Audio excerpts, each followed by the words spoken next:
Hello friends, welcome to cinema explainer. ഇന്ന് നമ്മൾ നോക്കുന്നത് നദിച്ചാരമി എന്ന് പറയുന്ന ഒരു മൂവിയാണ്. ഭർത്താവ് മരിച്ചതിന് ശേഷം ആകെ ഒറ്റപ്പെട്ടു പോകുന്ന നായിക. അങ്ങനെ ഭർത്താവില്ലാതെ ഒറ്റയ്ക്ക് കഴിഞ്ഞുകൊണ്ടിരിക്കുന്ന അവൾക്ക് ഒരുപാട് ഡിപ്രഷൻ ഉണ്ടാവാൻ തുടങ്ങുന്നു. അങ്ങനെ അവളൊരു ഡോക്ടറെ കൺസൾട്ട് ചെയ്യുന്ന സമയത്ത് ഡോക്ടർ പറഞ്ഞു കൊടുക്കുവാണ് ഫിസിക്കൽ നീഡ്സിന്റെ കുറവ് കൊണ്ടാണ് അവൾക്ക് ഇതുപോലുള്ള ഡിപ്രഷൻ ഉണ്ടാവുന്നതെന്ന്. അങ്ങനെ ഈ ഒരു കാര്യം കേട്ട നായിക അത് സോൾവ് ചെയ്യാൻ വേണ്ടി ചെയ്യുന്ന കുറെ കാര്യങ്ങളാണ് ഈ ഒരു മൂവിയിൽ പറഞ്ഞിരിക്കുന്നത്. അപ്പൊ ഇനിയും പറഞ്ഞധികം നീട്ടുന്നില്ല, നമുക്ക് നേരെ സ്റ്റോറിയിലേക്ക് പോവാം. മൂവിയുടെ സ്റ്റാർട്ടിങ്ങില് ഒരു വലിയ IT കമ്പനിയിൽ വർക്ക് ചെയ്തുകൊണ്ടിരിക്കുന്ന ഗൗരി എന്ന് പറയുന്ന നമ്മുടെ നായികനെ കാണിക്കുന്നു. നായിക വർക്ക് ചെയ്തുകൊണ്ടിരിക്കുന്ന കമ്പനിയിൽ അവൾക്ക് 2 ബെസ്റ്റ് ഫ്രണ്ട്സ് ഉണ്ടായിരുന്നു, ഒരാണും ഒരു പെണ്ണും. നായിക വളരെ ക്ലോസ് ആയിട്ടുണ്ടായിരുന്നത് ഇവരോട് മാത്രമായിരുന്നു. ഓൾറെഡി നായികന്റെ കല്യാണം കഴിഞ്ഞതായിരുന്നു. നായികന്റെ ഭർത്താവിന്റെ പേര് മഹേഷ് എന്നായിരുന്നു. അയാൾ കുറച്ച് നാളുകൾക്ക് മുമ്പ് ഒരു അപകടത്തിൽ മരിച്ചുപോയി. അതിനുശേഷം നമ്മുടെ നായികയാണെങ്കിൽ വളരെ ശോകമായിട്ടാണ് കഴിഞ്ഞുകൊണ്ടിരിക്കുന്നത്. അതിൽ വീട്ടിലുള്ള ഭർത്താവിന്റെ ഫോട്ടോയുടെ മുമ്പിൽ നമ്മുടെ നായിക എല്ലാ ദിവസവും കുറച്ച് ഫ്ലവേഴ്സ് വെക്കുമായിരുന്നു. അത് അവളുടെ ഒരു പതിവാണ്. ഭർത്താവിന് അവൾക്കും അവളെ ഭർത്താവിന് ഒരുപാട് ഇഷ്ടമായിരുന്നു. എന്നാൽ ഒരുമിച്ച് കുറെ നാൾ ജീവിക്കാനുള്ള ഭാഗ്യം ദൈവം അവർക്ക് കൊടുത്തില്ല. അങ്ങനെ ഇപ്പൊ ഭർത്താവില്ലാതെ തനിച്ചൊരു ജീവിതമാണല്ലോ നായിക ജീവിച്ചുകൊണ്ടിരിക്കുന്നത്. അങ്ങനെ കഴിഞ്ഞുകൊണ്ടിരിക്കുന്ന നായിക അവളെ സെക്ഷൽ പ്രഷർ തീർക്കാൻ വേണ്ടി ഒരു സെക്സ് ടോയ് എല്ലാം ഓൺലൈനിൽ ഓർഡർ ചെയ്യുന്നു. അങ്ങനെ ആ സീനിന്റെ കട്ടായി അന്ന് രാത്രി കാണിക്കുന്നു. ഇപ്പൊ ഉറങ്ങാൻ കിടക്കുന്ന നായികയാണെങ്കിൽ ഉറക്കം വരുന്നില്ല. അപ്പൊ അവളാണെങ്കിൽ മാസ്റ്റർബേറ്റ് ചെയ്യുവാണ്. അതിനുശേഷമാണ് അവൾക്ക് ഉറക്കം കിട്ടുന്നത്. അങ്ങനെ ആ സീനിന്റെ കട്ടായി അടുത്ത സീനില് നായികന്റെ പാരന്റ്സിനെ കാണിക്കുന്നു. നായികന്റെ പാരന്റ്സ് ഇപ്പൊ നായികനെ മീറ്റ് ചെയ്യുവാണ്. അവളെ നീ ഇങ്ങനെ ഒറ്റയ്ക്ക് ജീവിച്ചു വരണ്ട, നിനക്ക് ചെറിയ പ്രായമല്ലേ ഉള്ളൂ, അതുകൊണ്ട് ഞങ്ങൾ നിനക്ക് വേണ്ടി ഒരു കല്യാണം ആലോചിക്കാന്നൊക്കെ അവർ പറയുന്നു. അങ്ങനെ അവർ സെക്കൻഡ് മാരേജിനെ പറ്റി പറഞ്ഞു തുടങ്ങുമ്പോഴേക്കും നായികയ്ക്ക് ദേഷ്യം വരുന്നു. മഹേഷ് മരിച്ചെങ്കിലും അവനെ മനസ്സിൽ നിന്ന് എടുത്തു കളയാൻ എനിക്ക് കഴിയില്ല, അതുകൊണ്ട് ദയവ് ചെയ്ത് നിങ്ങളൊരു സെക്കൻഡ് മാരേജിന്റെ കാര്യം പറഞ്ഞുകൊണ്ട് ഇനിയെങ്കിലും എന്റെ മുമ്പിൽ വരില്ലേ എന്ന് നായിക ഈ സമയം അവരോട് റിക്വസ്റ്റ് ചെയ്യുന്നു. അത് കഴിഞ്ഞ് നായിക നേരെ ഓഫീസിലേക്ക് എത്തുവാണ്. ഇന്ന് നായികയ്ക്ക് ഓഫീസിൽ ഒരു പ്രസന്റേഷൻ ഉണ്ടായിരുന്നു. ഈ കാര്യങ്ങളെല്ലാം മനസ്സിൽ കിടന്നിങ്ങനെ ഓടുന്നുണ്ട്. അവൾക്ക് ഓഫീസ് കാര്യങ്ങളിലൊന്നും ഫോക്കസ് ആവാൻ കഴിയുന്നില്ല. ഈ സമയം അവളുടെ ഫ്രണ്ട്സ് നീ ഇന്നൊരു ലീവ് എടുക്ക്, ഇവിടുത്തെ കാര്യങ്ങൾ ഞങ്ങൾ നോക്കിക്കൊള്ളാന്ന് പറഞ്ഞ് അവളെ പറഞ്ഞു വിടുന്നു. അങ്ങനെ ഇപ്പോൾ ഓഫീസിൽ നിന്ന് ഇറങ്ങുന്ന നായിക പതിവ് പോലെ ഒരു ഫ്ലവർ ഷോപ്പിൽ വന്ന് ഭർത്താവിന്റെ ഫോട്ടോയ്ക്ക് മുമ്പിൽ വെക്കാനുള്ള ആ ഫ്ലവേഴ്സ് എല്ലാം വാങ്ങി അവിടുത്തെ പാർക്കിൽ വന്ന് ഒന്ന് റിലാക്സ് ആവാൻ വേണ്ടി അവിടെ അങ്ങനെ ഇരിക്കുവാണ്. ഈ സമയം ഓഫീസിലുള്ള അവളുടെ ആ കൂട്ടുകാരിയില്ലേ, അവള് നായികന്റെ ഫോണിലേക്ക് കോൾ ചെയ്യുന്നു. എന്നിട്ട് നായകനോട് പറയുവാണ് നിന്റെ ഈ ഡിപ്രഷൻ എല്ലാം മാറ്റാനായിട്ട് നീ നല്ലൊരു ഡോക്ടറെ പോയി കാണും, അപ്പൊ എല്ലാം ശരിയായിക്കോളും എന്നൊക്കെ ഫ്രണ്ട് പറയുന്നുണ്ട്. അങ്ങനെയാണെങ്കിൽ ഒരു ഡോക്ടറെ പോയി കാണാമെന്ന് വിചാരിച്ചുകൊണ്ട് നായിക അടുത്ത സീനില് ഒരു സൈക്കോളജി ഡോക്ടറെ വന്ന് കാണുന്നു. എന്നിട്ട് അയാളോട് എനിക്ക് രാത്രി കിടന്ന ഉറക്കം വരുന്നില്ല, അതുപോലെ വർക്കിലൊന്നും ഒട്ടും ഫോക്കസ് ചെയ്യാൻ കഴിയുന്നില്ല, മൈൻഡ് ആകെ ഡിസ്റ്റർബ്ഡ് ആയിട്ട് തോന്നുന്നു. ഇത് കേൾക്കുന്ന ഡോക്ടർ എപ്പോൾ മുതൽ ഈ പ്രശ്നം തുടങ്ങിയും ചോദിക്കുവാണ്. എന്റെ ഭർത്താവ് കുറച്ച് നാളുകൾക്ക് മുമ്പ് മരിച്ചുപോയി, ആ സമയം മുതൽ എനിക്ക് ഇങ്ങനെയുണ്ടെന്ന് നായിക പറയുവാണ്. ഇത് കേൾക്കുന്ന ഡോക്ടർ ശരി അങ്ങനെയാണെങ്കിൽ നിങ്ങൾ നിങ്ങളുടെ ഭർത്താവിനെ പറ്റി പറയാൻ പറയുന്നു. ഇത് കേട്ടത് നായിക ഒന്ന് ഹാപ്പി ആവുന്നു. അങ്ങനെ ഇപ്പോൾ ഭർത്താവിനെ പറ്റി ഒരുപാട് സന്തോഷത്തോടുകൂടി അവൾ പറയാൻ തുടങ്ങുവാണ്. ഞങ്ങളുടെ ഒരു പ്രണയ വിവാഹമായിരുന്നു, ഞങ്ങളുടെ ബന്ധം 2 ഫാമിലി അംഗീകരിച്ചിരുന്നില്ല, എന്നാലും കല്യാണം എല്ലാം കഴിഞ്ഞ് വളരെ ഹാപ്പി ആയിട്ട് ഞങ്ങൾ കഴിഞ്ഞു വന്നുകൊണ്ടിരിക്കുകയായിരുന്നു. അതിനിടയ്ക്കാണ് അദ്ദേഹം മരിച്ചു പോയത്. ഇപ്പൊ ഞാൻ തനിച്ചാണ്. ഇങ്ങനെയെല്ലാം നായിക പറയുന്ന സമയത്ത് ആ ഡോക്ടർ ചോദിക്കുന്നു ശരി നിങ്ങളുടെ ഭർത്താവിന്റെ മരണത്തിന് ശേഷം നിങ്ങൾ മറ്റാരെങ്കിലും ആയിട്ട് സെക്സ് ചെയ്തിട്ടുണ്ടോ എന്ന്. ഇത് കേൾക്കുന്ന നായിക പെട്ടെന്ന് ടെൻഷൻ ആവുന്നു. ഡോക്ടർ എന്താ അങ്ങനെ സംസാരിക്കുന്നത്? എന്റെ ഭർത്താവ് ഇപ്പൊ ജീവിച്ചിരിക്കുന്നില്ലെങ്കിലും അദ്ദേഹത്തിന് ചീറ്റ് ചെയ്യാനോ അങ്ങനെയൊന്നും ചിന്തിക്കാനോ പോലും എനിക്ക് കഴിയില്ല. ഇത് കേൾക്കുന്ന ഡോക്ടർ പറയാണ് ഇതൊരിക്കലും ഒരു തെറ്റോ അല്ലെങ്കിൽ ചീറ്റ് ചെയ്യലോ ഒന്നുമല്ല. മനുഷ്യ ശരീരത്തിന് ഏറ്റവും വേണ്ട ഒരു കാര്യമാണ് സെക്ഷൽ നീഡ്സ് എന്നുള്ളത്. അത് കിട്ടിയില്ലെങ്കിൽ ഹ്യൂമൻ ബോഡി അതിനനുസരിച്ച് റിയാക്ട് ചെയ്യാൻ തുടങ്ങും. അതാണ് ഇപ്പൊ നിങ്ങൾ സംഭവിച്ചുകൊണ്ടിരിക്കുന്നത്. നിങ്ങളുടെ ഡിപ്രഷന്റെ കാരണമെല്ലാം അത് തന്നെയാണ്. സോ നിങ്ങളുടെ ഫിസിക്കൽ നീഡ്സ് നിറവേറ്റാനുള്ള എന്തെങ്കിലും കാര്യങ്ങൾ നിങ്ങൾ ചെയ്യാൻ നോക്ക്, അങ്ങനെയാണെങ്കിൽ എല്ലാം ഓക്കെ ആയിക്കോളൂ എന്നും പറഞ്ഞ് ഡോക്ടർ ഇപ്പം അവളെ അവിടെ നിന്ന് പറഞ്ഞു വിടുകയും ചെയ്യുന്നു. അങ്ങനെ അന്ന് വീട്ടിലേക്ക് തിരിച്ചെത്തിയ നായികയാണെങ്കിൽ ഡോക്ടർ പറഞ്ഞ ഈ കാര്യങ്ങളെ പറ്റി അല്ലെങ്കിൽ ആലോചിക്കുകയാണ്. അടുത്ത ദിവസം രാവിലെ നമ്മുടെ നായികയാണെങ്കിൽ ജോലിക്ക് പോകാൻ വേണ്ടി ബസ് കയറാൻ വേണ്ടി ബസ് സ്റ്റോപ്പിൽ വന്ന് നിൽക്കുന്നു. ചെറുപ്പക്കാരിയായി നമ്മുടെ നായികനെ ഈ സമയം ബസ് സ്റ്റോപ്പിലുള്ള ചെറുപ്പക്കാരെല്ലാം ഇങ്ങനെ നോക്കുന്നുണ്ട്. ഇതൊക്കെ സ്ഥിരം നടക്കുന്ന കാര്യങ്ങളാണ്, അതുകൊണ്ട് തന്നെ നായിക അതൊന്നും കെയർ ചെയ്യുന്നില്ല. അടുത്ത സീനിൽ നായിക നേരെ ഓഫീസിലേക്ക് വരുന്നു. ഈ സമയത്ത് നായകന്റെ ഫ്രണ്ട് നായകന്റെ ചോദിക്കുന്നുണ്ട് ഇന്നലെ നീ ഡോക്ടറെ കണ്ടായിരുന്നു എന്ന്. അപ്പൊ നായിക ഡോക്ടറെ കണ്ടതും ഡോക്ടർ പറഞ്ഞ കാര്യങ്ങളെല്ലാം ഷെയർ ചെയ്യുന്നു. ആ ഡോക്ടർ പറഞ്ഞത് ഒരു കാര്യമാണ്, ഞാനും അതിനെപ്പറ്റി നിന്നോട് സംസാരിക്കാനിരിക്കുമായിരുന്നു. അങ്ങനെ അവർ ഈ കാര്യങ്ങളെല്ലാം സംസാരിച്ചുകൊണ്ടിരിക്കുന്ന അതേ സമയം തന്നെ അവരുടെ ഫ്രണ്ടായ ആ വ്യക്തിയില്ലേ, ആ ചെറുപ്പക്കാരൻ, അയാളും അവിടേക്ക് വരുന്നു. നിങ്ങൾ സംസാരിക്കുന്നത് ഞാൻ കേട്ടായിരുന്നു, ഡോക്ടർ പറഞ്ഞ കാര്യങ്ങൾ തെറ്റായിട്ട് എനിക്കും തോന്നുന്നില്ല. പിന്നെ ഇതിനൊക്കെ പറ്റിയ ഒരാളെ കണ്ടെത്തേണ്ടതാണെങ്കിൽ ഇന്നത്തെ കാലത്ത് ഒരുപാട് ഡേറ്റിംഗ് ആപ്ലിക്കേഷൻസ് ഒക്കെ അവൈലബിൾ അല്ലേ, അതിൽ പറ്റിയ ഒരാളെ കണ്ടെത്തിയാ പോരെ. ഇങ്ങനെയും പറഞ്ഞിട്ട് അവനവന്റെ ഫോണിൽ അതുപോലെ ഒരു ആപ്ലിക്കേഷൻ നായികനെ കാട്ടിക്കൊടുക്കുന്നു. ഈ സമയം നായിക അതെല്ലാം നോക്കിയിരിക്കുവാണ്. അങ്ങനെ ആ സീനോടെ കട്ടായി അന്ന് രാത്രി കാണിക്കുന്നു. പതിവുപോലെ നമ്മുടെ നായികയ്ക്ക് ഇന്നും ഉറക്കം വരാത്തോണ്ട് മാസ്റ്റർബേറ്റ് ചെയ്തിട്ടാണ് അവൾ കിടന്നുറങ്ങുന്നത്. അങ്ങനെ അവളൊന്ന് ഉറക്കം പിടിച്ചു വരുന്ന സമയത്താണ് അവളുടെ അമ്മ അവളുടെ ഫോണിലേക്ക് കോൾ ചെയ്യുന്നത്. ഈ സമയത്തും അമ്മേന്റെ ടോപ്പിക് സെക്കൻഡ് മാരേജിനെ പറ്റിയാണ്. എത്ര പറഞ്ഞാലും അമ്മയ്ക്ക് മനസ്സിലാവില്ലേ, ഇതിനെപ്പറ്റി ഓൾറെഡി ഞാനൊന്ന് സംസാരിച്ചതല്ലേ, എനിക്കൊരു സമാധാനം താന്നും പറഞ്ഞ് നായിക അപ്പൊ കോൾ കട്ട് ചെയ്യുന്നു. അങ്ങനെ ഇപ്പൊ വീണ്ടും ഉറക്കം പോയി നമ്മുടെ നായികയാണെങ്കിൽ ഇന്ന് ഫ്രണ്ട് പറഞ്ഞ ആപ്ലിക്കേഷൻ എല്ലാം ഓപ്പൺ ചെയ്ത് ആ ഡോക്ടർ പറഞ്ഞ പോലെ ഒരു ബോയ് ഫ്രണ്ടിന് അതിൽ കിട്ടുമോ എന്നൊക്കെ ചെക്ക് ചെയ്യുന്നു. അങ്ങനെ ഇപ്പൊ കുറെ പ്രൊഫൈലെല്ലാം ഇങ്ങനെ ഓപ്പൺ ആക്കി നോക്കുന്നത് നമ്മുടെ നായികയ്ക്കാണെങ്കിൽ അതിലൊരു പ്രൊഫൈൽ ഇഷ്ടാവുന്നു. അങ്ങനെ ആ വ്യക്തിക്ക് നായിക DM ചെയ്യുകയാണ്. അടുത്ത ദിവസം നായിക ഡോക്ടറെ കാണാൻ വേണ്ടി വീണ്ടും വരുന്നു. ഡോക്ടർ പറഞ്ഞ പോലെ എന്റെ ഫിസിക്കൽ നീഡ്സ് തീർക്കാൻ വേണ്ടി ഞാനൊരു ബോയ് ഫ്രണ്ടിനെ അന്വേഷിച്ചുകൊണ്ടിരിക്കുകയാണ്. പക്ഷെ ഇങ്ങനെയൊക്കെ ചെയ്യുമ്പോൾ ഞാൻ തരം താഴുന്നതായിട്ട് എനിക്ക് ഫീൽ ചെയ്യുന്നു. ഒരിക്കലും നിങ്ങൾ അങ്ങനെയൊന്നും വിചാരിക്കേണ്ട, ഇതെല്ലാം നിങ്ങളുടെ ഹെൽത്തിന് വേണ്ടി തന്നെയാണ്. ഇന്നത്തെ ഈ മോഡേൺ വേൾഡിൽ ആരും ഇങ്ങനെയൊന്നും ചിന്തിക്കില്ല, അതുകൊണ്ട് അതൊന്നും കെയർ ചെയ്യണ്ടെന്നും പറഞ്ഞ് നായികന്റെ ആ കൺസേൺ അല്ല ഡോക്ടർ മാറ്റി വിടുന്നു. അതിനുശേഷം നായിക മാർക്കറ്റിൽ പോയി സ്ഥിരമായിട്ട് ഭർത്താവിന്റെ ഫോട്ടോയ്ക്ക് മുമ്പിൽ വെക്കാനുള്ള ആ ഫ്ലവേഴ്സ് എല്ലാം വാങ്ങി പാർക്കിൽ വന്ന് ഈ കാര്യങ്ങളെപ്പറ്റി എല്ലാം ആലോചിച്ച് നായിക അങ്ങനെ ഇരിക്കുകയാണ്. കുറെ നേരം കഴിഞ്ഞ് നമ്മുടെ നായികയാണെങ്കിൽ അവിടുന്ന് പോകാൻ തുടങ്ങുന്നു. പോകുന്ന സമയത്ത് നായികയാണെങ്കിൽ വാങ്ങിക്കൊണ്ട് വന്ന ആ ഫ്ലവർ എടുക്കാൻ അങ്ങനെ മറന്നു പോവാണ്. ഈ സമയം ഇത് കണ്ടുകൊണ്ട് വരുന്ന ഒരു വ്യക്തി ആ ഫ്ലവേഴ്സ് എടുത്ത് നായികനെ വിളിച്ച് അവൾക്ക് അത് കൊടുക്കുന്നു. ഓ സോറി, ഞാൻ മറന്നു പോയതാണെന്നും പറഞ്ഞ് നായിക അത് വാങ്ങിക്കൊണ്ട് അവിടുന്ന് പോവുകയും ചെയ്യുവാണ്. അങ്ങനെ ആ സീനോട് കട്ടായ അടുത്ത സീനില് നായികയ്ക്ക് ആ പൂവ് എടുത്ത് കൊടുത്ത ആ വ്യക്തിനെ കാണിക്കുന്നു. ഇയാളുടെ പേര് സുരേഷ് എന്നാണ്. ഇയാളുടെ വീട്ടിൽ ഇയാളുടെ വൈഫുമാണ് ഉള്ളത്. അയാളുടെ വൈഫ് ഒരു നാട്ടും പുറത്തുകാരിയാണ്. അവൾക്ക് സുരേഷിനോട് ഒരുപാട് ഇഷ്ടമുണ്ടെങ്കിലും സുരേഷിന് അവളോട് തിരിച്ച് അത്ര ഇഷ്ടമുള്ളതായിട്ടൊന്നും അവളോടുള്ള അയാളുടെ പെരുമാറ്റത്തിൽ നിന്ന് നമുക്ക് തോന്നുന്നില്ല. അതുകൊണ്ട് തന്നെ സുരേഷിന്റെ ഭാര്യ ഭർത്താവ് തന്നോട് വലിയ താല്പര്യമൊന്നും കാണിക്കാത്തതുകൊണ്ട് അതിന് കാരണം എന്തായിരിക്കും എന്ന് വിചാരിച്ച് ഒരുപാട് സങ്കടപ്പെടുന്നുണ്ട്. അങ്ങനെ ആ സീനോട് കട്ടായ അടുത്ത ദിവസം രാവിലെ നായികനെ കാണിക്കുന്നു. നായിക ഇപ്പോൾ ഓഫീസിലേക്ക് പോകാൻ വേണ്ടി ഒരുങ്ങി ഇറങ്ങുവാണ്. സാധാരണ നായിക ഇങ്ങനെ പോകുന്ന സമയത്ത് സാരിയാണ് ഉടുക്കാറ്. ഇന്നത് ഒരു മോഡേൺ ഡ്രസ്സ് ധരിച്ചിരിക്കുന്നു. ഇത് കാണുന്ന സമയത്ത് അവളുടെ വീട്ടിലെ ജോലിക്കാരി ആഹാ കൊള്ളാലോ, മാഡം ആളാകെ മാറിയല്ലോ, ഇങ്ങനെയെല്ലാം നായികനോട് പറയുന്നു.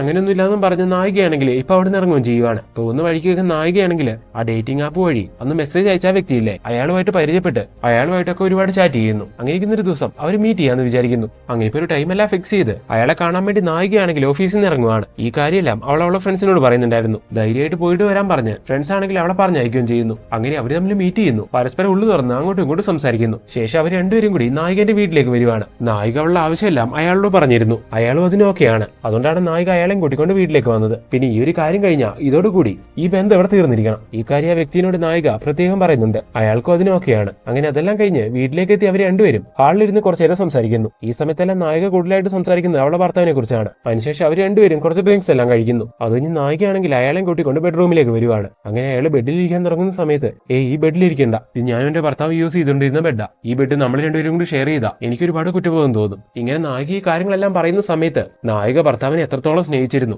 ഇപ്പൊ അയാൾ ജീവിച്ചിരിപ്പില്ലെങ്കിലും നായിക അവളുടെ മനസ്സിൽ എന്തുമാത്രം സ്ഥാനമാണ് അയാൾക്ക് കൊടുത്തിരിക്കുന്നതെന്നൊക്കെ ഈ വ്യക്തിക്ക് മനസ്സിലാവുകയാണ്. അതുകൊണ്ട് തന്നെ ആ വ്യക്തി ഈ ഒരു കാര്യത്തിൽ നിന്ന് പിന്മാറുന്നു. തനിക്ക് തന്നെ ഭർത്താവിനെ ഒരു നിമിഷം പോലും ചീറ്റ് ചെയ്യാൻ കഴിയില്ല എന്ന് എനിക്ക് മനസ്സിലായി. അതുകൊണ്ട് ഈ ഒരു കാര്യം നമുക്ക് ചെയ്യേണ്ടോ, ഞാൻ തിരിച്ചു പോവുക. ഒരുപക്ഷെ നമ്മൾ തമ്മിൽ എന്തെങ്കിലും നടന്ന അതിന്റെ പേരിൽ താൻ ഒരുപാട് പശ്ചാത്തപിക്കും. അതിനെന്തായാലും ഇടവരുത്തണ്ടെന്നും പറഞ്ഞ് അയാൾ അങ്ങനെ അവിടെ ഇറങ്ങുന്നു. ഈ സമയം നായിക അവളെ സെക്ഷൽ ഫീലിംഗ്സ് തീർക്കാൻ വേണ്ടി അവൾ ഓർഡർ ചെയ്ത് വെച്ചിരുന്ന ആ സെക്സ് ടോയ് എല്ലാം ഉപയോഗിക്കുന്നതായിട്ട് കാണിക്കുന്നു. അങ്ങനെ അടുത്ത ദിവസം നമ്മുടെ നായികയാണെങ്കിൽ നേരെ പോയി ഡോക്ടറെ വീണ്ടും കാണുന്നു. ഡോക്ടർ പറഞ്ഞ ഞാൻ എന്റെ ഫിസിക്കൽ നീഡ്സ് തീർക്കാൻ വേണ്ടി ശ്രമിക്കുന്നുണ്ട്. പക്ഷെ എന്തോ അതിന് ശ്രമിക്കുമ്പോഴെല്ലാം എന്തോ ഒരു ബുദ്ധിമുട്ട് എനിക്ക് ഫീൽ ചെയ്യുന്നു. അങ്ങനെയൊന്നും ചെയ്യേണ്ട, അത് തെറ്റാണെന്ന് എന്റെ മനസ്സ് വീണ്ടും പറയുന്നു. ഇന്നലെ വ്യക്തി എന്റെ മനസ്സ് കണ്ട് ആ ഒരു കാര്യത്തിൽ നിന്ന് ഒഴിഞ്ഞു മാറിപ്പോയ സമയത്ത് എന്റെ മനസ്സിന് കിട്ടിയ സന്തോഷം, എന്റെ മനസ്സിന് കിട്ടിയ സമാധാനം അത് എത്രത്തോളമാണെന്ന് പറഞ്ഞറിയിക്കാൻ കഴിയുന്നില്ല. നായിക പറയുന്ന ഈ കാര്യങ്ങളെല്ലാം കേട്ട് ഡോക്ടർ പറയുവാണ്, ഒരുപക്ഷെ ആ വ്യക്തിയോട് തനിക്ക് അത്ര ഫീലിംഗ്സ് ഉണ്ടായിരുന്നില്ലായിരിക്കും. അതാണ് അയാൾ പോയപ്പോൾ തനിക്ക് പ്രത്യേകിച്ച് ഒന്നും ഫീൽ ചെയ്യാത്തത്. അത് താൻ അത്രയ്ക്ക് ആഗ്രഹിക്കുന്ന ഒരു വ്യക്തിയായിരുന്നുവെങ്കിൽ അയാളെ താൻ വിടില്ലായിരുന്നു. ഇന്നലത്തോടു കൂടി തന്റെ പ്രശ്നങ്ങളെല്ലാം തീർന്നേനെ. സോ ഞാൻ പറഞ്ഞു വരുന്നത്, തനിക്ക് അത്രയ്ക്ക് ഇഷ്ടപ്പെട്ട ഒരു വ്യക്തിയെ എത്താൻ കണ്ടെത്താൻ നോക്ക്. അപ്പൊ ഈ കാര്യങ്ങളൊക്കെ ഈസി ആയിരിക്കുമെന്ന്. അങ്ങനെ ഇതെല്ലാം കേട്ട നായിക അവിടെ നിന്ന് ഇറങ്ങുകയും ചെയ്യുന്നു. അടുത്ത ദിവസം രാവിലെ നമ്മുടെ നായിക ജോഗിങ്ങിന് വേണ്ടി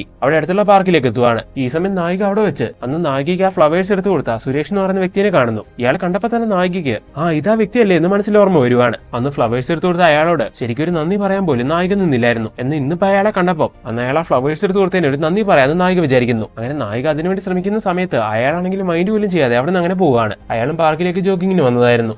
മുഖത്തേക്ക് പോലും നോക്കാതെ അയാൾ പോയി കളഞ്ഞല്ലോ, നന്ദി പറയലൊക്കെ ഇനി കാണുമ്പോഴാവാന്ന് വിചാരിച്ച് നായിക അത് വിടുന്നു. അടുത്ത സീനിൽ നായിക വീട്ടിലേക്ക് എത്തി ഒരുങ്ങി റെഡിയായി ജോലിക്ക് വേണ്ടി ഇറങ്ങുവാണ്. എല്ലാ ദിവസവും നായിക അവിടുത്തെ ബസ് സ്റ്റോപ്പിലെ ബസ് കയറാൻ വേണ്ടി വന്ന് നിൽക്കുന്ന സമയത്ത് അവിടെയുള്ള ചെറുപ്പക്കാരല്ല നായികനെ ഇങ്ങനെ കണ്ണെടുക്കാതെ നോക്കുമെന്ന് പറയുന്നുണ്ടായിരുന്നല്ലോ. ഇത്ര നാളെ നായിക അവരൊന്നും കെയർ ചെയ്യാറില്ലായിരുന്നു. എന്നാൽ ഇപ്പൊ നായികയ്ക്കാണെങ്കിൽ ഒരു ബോയ് ഫ്രണ്ടിന് അത്യാവശ്യമാണല്ലോ. അതുകൊണ്ട് തന്നെ ആ കൂട്ടത്തില് തനിക്ക് പറ്റിയ ആരെങ്കിലും ഉണ്ടോ എന്നൊക്കെ നായിക ഒന്ന് നോക്കുന്നു. എന്നാൽ ആ കൂട്ടത്തിലുള്ള ആരെയും നായികയ്ക്ക് ഇഷ്ടാവുന്നില്ല. ഈ സമയമാണ് തൊട്ടപ്പുറത്തെ കടയില് സിഗരറ്റ് വലിച്ചുകൊണ്ടിരിക്കുന്ന സുരേഷിനെ അവൾ കാണുന്നത്. എന്തോ അയാളോട് നായികയ്ക്ക് ഒരു താല്പര്യം തോന്നുവാണ്. അങ്ങനെ ഇപ്പൊ ബസ് വരുന്നിടം വരെ നായിക അയാളെ നോക്കി നിൽക്കുന്നു. അയാൾ നോക്കുവാണെങ്കിൽ ഒന്ന് ചിരിച്ച് അങ്ങനെ പരിചയപ്പെടാന്ന് നായിക വിചാരിക്കുന്നു. എന്നാൽ അയാളാണെങ്കിലും നോക്കുന്നൊന്നുമില്ല. അപ്പോഴേക്കും നായികയ്ക്ക് പോകേണ്ട ബസ് വരുന്നു. നായിക അതിൽ കയറി പോകുന്നു. അടുത്ത ദിവസം രാവിലെ ജോഗിങ്ങിന് വരുന്ന നമ്മുടെ നായികയാണെങ്കിൽ ഇന്ന് സുരേഷിനെ കണ്ട് സംസാരിക്കാന്ന് വിചാരിക്കുന്നു. അങ്ങനെ അങ്ങോട്ട് ചെന്ന് നമ്മുടെ നായികയാണെങ്കിൽ അയാളോട് മിണ്ടുവാണ്. അന്ന് ആ പാർക്കിൽ വെച്ച് ഞാൻ മറന്നു വെച്ച് പോയ ആ ഫ്ലവേഴ്സ് എടുത്ത് തന്നപ്പോൾ ഒരു നന്ദി പോലും നിങ്ങളോട് എനിക്ക് പറയാൻ കഴിഞ്ഞില്ല. ഇങ്ങനെയും പറഞ്ഞാണ് നായിക അയാളോട് സംസാരിച്ചു തുടങ്ങുന്നത്. അങ്ങനെ ഇപ്പൊ അവിടെ വെച്ച് ആ രീതിക്ക് സംസാരിച്ച് അവർ പരിചയപ്പെടുന്നു. അവരുടെ പ്രൊഫഷനെ പറ്റിയും ലൈഫിനെ പറ്റിയെല്ലാം അവരിപ്പോ അങ്ങോട്ടും ഇങ്ങോട്ടും സംസാരിക്കുകയൊക്കെ ചെയ്യുന്നു.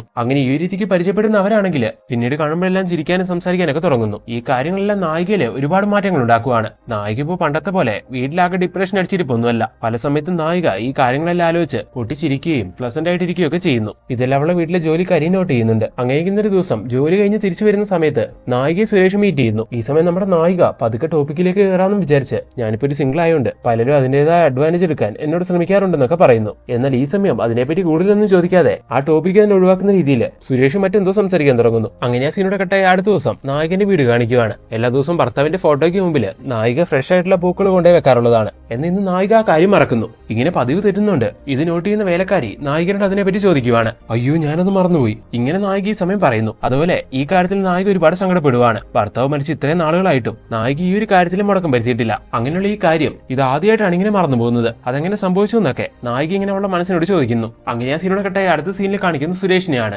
സുരേഷ് ഇപ്പോൾ വർക്ക് ചെയ്തുകൊണ്ടിരിക്കുന്ന സമയത്ത് അയാളുടെ കൊളീഗിനോട് അയാൾ പറയുവാണ്, ഈ ജോലിയെല്ലാം ഒഴിവാക്കി നല്ലൊരു ബിസിനസ് തുടങ്ങി അതുമായിട്ട് മുന്നോട്ട് പോകണമെന്നാണ് ഞാൻ ആഗ്രഹിക്കുന്നത്. പക്ഷെ ആഗ്രഹിക്കുന്നതല്ലാതെ അതൊന്നും നടക്കുന്നില്ല എന്നൊക്കെ അയാൾ പറയുന്നു. അങ്ങനെ ആ സീനോട് കട്ടായി അടുത്ത സീനിൽ നമ്മുടെ നായികയാണെങ്കിൽ നേരെ ഡോക്ടറെ വന്ന് കാണുന്നു. എന്നിട്ട് ഇന്ന് ഭർത്താവിന്റെ ഫോട്ടോയ്ക്ക് മുമ്പിൽ ഫ്ലവർ വെക്കാൻ മറന്നുപോയതും ഇപ്പൊ മൈൻഡ് മുഴുവൻ സുരേഷാണ്, അതുകൊണ്ടാണ് താൻ ആ കാര്യങ്ങളെല്ലാം മറന്നുപോയെന്നുള്ളത് നായിക ഇപ്പൊ ഡോക്ടറോട് ഷെയർ ചെയ്യുന്നു. ഇത് കേൾക്കുന്ന ഡോക്ടർ പറയുവാണ്, താൻ കറക്റ്റ് ട്രാക്കിലാണുള്ളത്, ഇതേപോലെ തന്നെ താൻ അങ്ങ് മുന്നോട്ട് പോകും, അപ്പൊ എല്ലാം ഓക്കെ ആയിക്കോളും. പിന്നെ ആ കാര്യം ഇനിയും മനസ്സിൽ വെച്ചിട്ട് അങ്ങനെ നടക്കണ്ട, എത്രയും വേഗം സുരേഷിനെ അറിയിക്കാൻ നോക്കുന്നും ഡോക്ടർ പറയുന്നു. ഇത് കേൾക്കുന്ന നായിക അത് അയാളോട് എങ്ങനെ പറയും? ഇനി ആ കാര്യം പറഞ്ഞാൽ തന്നെ അയാൾ അത് എങ്ങനെ എടുക്കുന്നു ആലോചിക്കുന്നു. അങ്ങനെ ആ സീനോട് കട്ടെ അന്ന് രാത്രി ഡ്യൂട്ടി എല്ലാം കഴിഞ്ഞ് കൊളീഗിനോടൊപ്പം ബാറിൽ വന്നിരുന്ന് മദ്യപിക്കുന്ന സുരേഷിനെ കാണിക്കുവാണ്. സുരേഷ് ഒരു ബിസിനസ് തുടങ്ങുന്ന കാര്യങ്ങളെ പറ്റിയല്ല അയാളോട് ഇന്ന് ഷെയർ ചെയ്തായിരുന്നല്ലോ. ഇപ്പൊ മദ്യപിച്ചുകൊണ്ടിരിക്കുന്ന സമയത്ത് അയാൾ അതിനെപ്പറ്റി വീണ്ടും സുരേഷിനോട് ചോദിക്കുന്നു. ഈ സമയം സുരേഷ് പറയുവാണ്, ഒരാളെ സംബന്ധിച്ച് അയാളൊരു ബിസിനസ് തുടങ്ങുവാണെങ്കിൽ മറ്റെവിടുന്ന് സപ്പോർട്ട് കിട്ടിയില്ലെങ്കിലും അയാളുടെ ഫാമിലിയിൽ നിന്ന് അത് ആവശ്യത്തിന് കിട്ടണം. എന്നാൽ ഇവിടെ എന്റെ കേസിൽ എന്റെ ഭാര്യയ്ക്ക് ആവശ്യത്തിന് വിദ്യാഭ്യാസമോ ഇതിനെക്കുറിച്ചുള്ള അറിവോ ഒന്നും തന്നെയില്ല. ഒരുപാട് വിദ്യാഭ്യാസമുള്ള